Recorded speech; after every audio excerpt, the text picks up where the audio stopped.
Bonjour tout le monde. On se retrouve aujourd'hui pour la dernière partie de cette tier list. On n'a plus que quelques séries à voir, ça devrait aller. Bon, on s'était arrêté, il me semble, à la série Akko, donc Caroline des années 80. Et maintenant, on va s'attaquer à la suite. Attendez, je reprends. Ok, la suite. Que je retourne d'abord sur le truc. Ah, attendez, ça se remet la source. La suite, un grand classique, ce coup-ci en film. Kiki la petite sorcière. Miyazaki, tout. Le pur Mazoko par excellence. Soyons francs, quand on se dit les animés de petites sorcières, le plus marquant c'est celui-là. C'est clairement, la marque d'une génération est très bien animée, très bien rythmée, un transe de vie de qualité géniale, animation de folie, le style Miyazaki, Ghibli, tout. En fait, il n'y a rien à en redire. C'est un petit bisou, vraiment. Et là, je vais pas aller par 4 semaines directement. Je peux pas faire autre chose que le mettre en S. Non, c'est un film à voir par excellence. Regardez-moi cette scène avec les voitures, la foule, c'est animé. Bon, le trans de vie est super bien fait, c'est adorable. Comment dire Comment dire, l'héroïne est attachante comme c'est pas possible.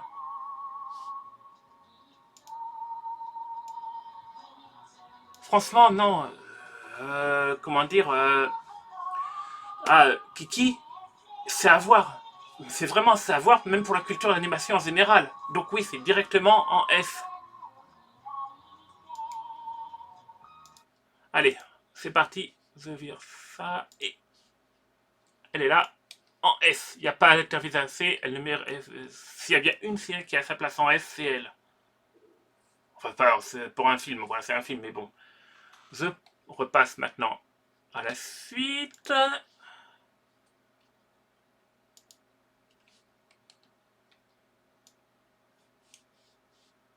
Attendez. Ah, encore un Mazoko. Encore un Mazoko. Qui, comme tous les Mazoko d'ailleurs, sont un peu des isekai pour le coup. Parce que le Mazoko et isekai, c'est kiff-kiff. Le Mazoko, c'est souvent des isekai, je veux dire. Un film toujours. UFO Table, ça se remarque pas au style, mais c'est du UFO Table parce que pourtant il n'y a pas beaucoup de 3D. C'est vraiment en fait, je suis pas fan du style UFO Table du tout parce que justement ils abusent de 3D et ce film, je l'aime beaucoup. Je l'aime beaucoup, il est efficace, il est drôle, c'est. Comment dire. C'est l'antithèse d'un isekai de base, c'est une héroïne qui vient sur Terre et cette fois-ci elle n'a pas pour le découvert des humains, mais parce qu'en fait le monde de la magie déborde sur le monde des humains et met le monde des humains en danger. Et en même temps, en restant dans le monde des humains, elle perd petit à petit ses pouvoirs, la petite sorcière. Donc en fait, et c'est pour le reste, on retrouve tous les points forts de Slice of Life. Attendez, je suis à la fin de la bande-annonce, je mets en pause pour pas. Et franchement, c'est bien foutu. Bien foutu. Le réalisateur est pour moi le meilleur réalisateur de Footable. Je dis, enfin, était parce qu'il a quitté le studio après God Eater, c'était le réalisateur de God Eater. God Eater, qui pour moi est une des séries. Je sais qu'elle n'est pas très aimée chez les fans de Ufotable, mais pour moi, c'est clairement une des plus efficaces du studio. Du studio. Ouais, je préfère God Eater à Fate Night. De rien, de loin. De loin. Et c'était aussi le réalisateur du 5e film de Karanokyo Kai, le meilleur des films. C'est vrai, c'était le réalisateur avant que Ufotable ne bosse sur les licences type Moon. C'était le réalisateur le plus proéminent du studio qui bossait quasi la moitié des productions du studio étaient de lui. Et quand il n'était pas réalisateur en chef dessus, il bossait quand même dessus. Et après il s'est vraiment mis en retrait parce que quand Aniplex a mis la main sur la production des séries UFO Table, il s'est vraiment mis en retrait. Et après qu'on lui a fait à l'envers sur God Eater, où en fait il était obligé de réaliser et d'écrire la plupart des épisodes tout seul parce que à cause de Unlimited Bedwars, on lui a donné aucun staff pour bosser sur sa série alors qu'il était fan de God Eater. Il en a eu ras-le-bol, il s'est barré du studio. Il fait maintenant ses trucs en indépendant, comment dire, en bossant avec d'autres studios qu'il va voir et tout. Il bosse plus avec Ufotable. Mais bon, voilà, donc oui, pour revenir donc là, au film en lui-même, donc oui, un Mazzocco assez efficace, qui sent un petit peu, en prenant les choses un peu à l'envers, c'est frais, c'est drôle, c'est bien animé, du bon Mazzocco. Est-ce que ça mérite quand même d'être en A ou S? Je sais pas, la durée ferait que je pourrais le mettre en A, mais en soi, c'est assez... bah, c'est quand même pas non plus indispensable, on va dire. Donc, j'hésite. Entre A et S. Pas, non, non, entre A et B, pas S. Entre A et B, parce que S, non, ça mérite pas S. Entre A et B. Mhm. Mhm. Mhm. Je vais le mettre en A parce que je me dis c'est un truc qu'il faudrait peut-être faire découvrir un peu, comme il est vraiment pas connu dans la filmographie de Ufotable. Et en fait, vu que les gens de Ufotable étant habitués à un style de production, ils ont tendance à ne pas l'aimer et à le noter moins bien que ce qu'il mérite. Juste parce qu'il est très différent de ce que fait le reste du studio. Enfin, de ce que fait le reste du studio depuis une dizaine d'années. Les débuts de Ufotable, c'était en fait plus proche de ça que de ce qu'ils font après. Le studio a entamé un virage à 180 degrés. Bon, alors la suite, c'est quoi qui est dans la suite? Ah, la suite. Une série que je n'aime pas beaucoup. Comment dire, série française. Un gros gâchis pour ma part, parce qu'à la base, c'est pas trop qu'elle soit en 3D au final. La 3D, en fait, m'en fout un petit peu, mais à la base, ça devait être une série 2D, mais surtout une série un peu plus mature, plus supervisée comment dire, par le staff qui aurait dû faire Précure, la version animée. Et il voulait viser. Attendez, se coupe. Voilà, ça annule. Annulé. Voilà. En fait, la série, comment dire, d'origine, là, la série maintenant, vise un public entre 6 et 10 ans. Mais ce qu'il devait faire à la base, ça devait viser un public de 10 à 14 ans. Donc, un public plus âgé, ça devait être beaucoup plus tourné sur du super-héros, avec un méchant qui était à l'Alex Luthor, qui avait des sbires. Là, maintenant, c'est un méchant qui pose dans un costume de grand méchant, avec un masque de grand méchant, qui prend des tirades à la con, et comment dire, qui possède des personnes plutôt qu'avoir des sbires. Donc, dans lui, il n'y a pas vraiment de méchant. Les intrigues sont beaucoup plus conconnes. Ça se suit pas du tout d'un épisode à l'autre, mais vraiment pas du tout. C'est simple, ça fait 100 épisodes qu'on est sur une seule année scolaire dans la série. C'est ridicule. Ça veut dire que tous les 2 ou 3 jours, sur les épisodes, c'est parfois plusieurs jours. Il n'y a aucune cohérence scénaristique. Le scénariste fait uniquement ce qu'on lui demande, ce que les scènes de télé lui demandent. Aucune intention. C'est creux. C'est creux. Après, je sais que les gamines adorent, mais franchement, il y a beaucoup, beaucoup mieux dans le genre. Je veux pas non plus en dire trop du mal, parce que ma nièce adore ça. Si elle tombait sur une vidéo, je voudrais pas lui casser ses rêves. Après tout, ouais, elle a le droit d'aimer ça, les gosses aiment ça. Parce que par contre, il y a quelques scènes d'action sympas. Bah, comme c'est dit, c'est supervisé. Ça reste, comment dire, la tour reste à la production. Un des producteurs de la série est un conseiller sur les scènes d'action. Mais. Et donc, pour ça, c'est pas mal. Après, même l'amourette, elle va nulle part. Et il y a certaines, comment dire, soit d'écriture qui sont, pour moi, un peu problématiques. Notamment, il y a un personnage qui, au début, c'est la bully du groupe. Elle martyrise l'héroïne et tout. On apprend au cours de la série, comment dire, qu'elle est mal aimée par sa mère, qu'il préfère sa sœur.